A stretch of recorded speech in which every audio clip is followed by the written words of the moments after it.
2 రోజుల క్రితం Kanchanbagh police sub inspector Krishnakanth గారికి మరి స్థానిక డీసీపీ నుంచి ఒక నోటీస్ అందడం జరిగింది. కృష్ణకాంత్ గారు అయ్యప్ప స్వామి మాలధారణలో ఉన్నారు. మరి ఆ నోటీసు మెమో ఇవ్వడం జరిగింది. మెమోలో గడ్డాలు పెంచొద్దు, సివిల్ దుస్తులలో మాలధారణ దుస్తులలో రావద్దు, మరి ఒకవేళ మీరు మాలధారణ చేయాలనుకుంటే లీవ్ పెట్టుకో అని చెప్పి సంబంధిత అధికారి మెమో జారీ చేశారు. ఎవరన్నా మాట్లాడితే అర్థం పడతాం ఉండాలి. ఇది హిందూ దేశము. 40 రోజులు లీవ్ పెట్టుకోమంటే మీరు లీవ్ ఇస్తారా? 40 రోజులు ఒకవేళ ఇచ్చిన పే ఆఫ్ లాస్ ఎవరు కావాలి?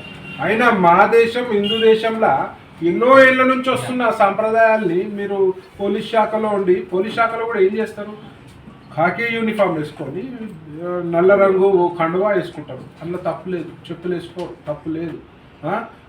అదే ముస్లింల పండగ రంజాన్ మాసంలో స్పెషల్ అలవెన్స్లు ఇస్తారు. 4 గంటలకే వదిలేస్తారు. నమాజ్ చదవడానికి 5 పూటల పర్మిషన్ ఇస్తారు. మరి హిందువుల పండుగలకు వచ్చే వరకే మరి ఎందుకు ఈ వత్తాసని నేను అడుగుతున్నాను. ఈ డిఫరెన్షియేట్ ఎందుకు చేస్తుంది? మరి హిందువులందరూ కూడా మరి అయ్యప్ప స్వాములు కానీ హిందువులందరూ కానీ మరి రోడ్డు మీదకి వస్తే మాత్రం పరిస్థితులు దారుణంగా ఉంటాయి. మరి ముఖ్యంగా పోలీస్ శాఖ లా అండ్ ఆర్డర్ కంట్రోల్ చేయాల్సిన పోలీస్ శాఖలో ఇట్లాంటి తప్పిదాలు జరిగితే మాత్రం ఏ హిందూ సంఘాలు కూడా ఊరుకునే పరిస్థితి ఉండదు. ముఖ్యంగా రేవంత్ రెడ్డి గారికి ఒకటే చెప్తున్నా, హోంశాఖ మీ దగ్గరనే పెట్టుకుర్రు, దాచుకొని భద్రంగా పెట్టుకుర్రు. మరి హోంశాఖ ఆధ్వర్యంలో జరగాల్సిన మీటింగ్లలో ఏం జరగాలి, ఏం చెప్పాలి, హిందువుల మనోభావాలు కించపరచుకుంటా పోలీసులు ఎట్లా వ్యవహరించాలి అనేది మీకు చెప్పలేదా? మరి మీరు నేర్చుకోలేదా?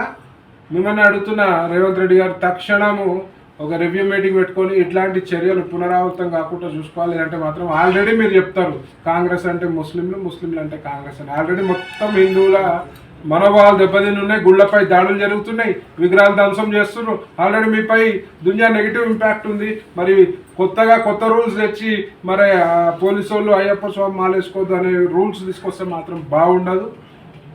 అందరూ కూడా మరి రోడ్డుపైకి వస్తే మాత్రం మీ ప్రభుత్వం తీరు మాత్రం తీవ్రంగా నిరసనిస్తారని చెప్పి ఈ హిందూ సమాజంలో మీరు హిందూ ద్రోహిగా మిగలొద్దని చెప్పి మనస్ఫూర్తిగా కోరుకుంటున్నాను. జై శ్రీరామ్.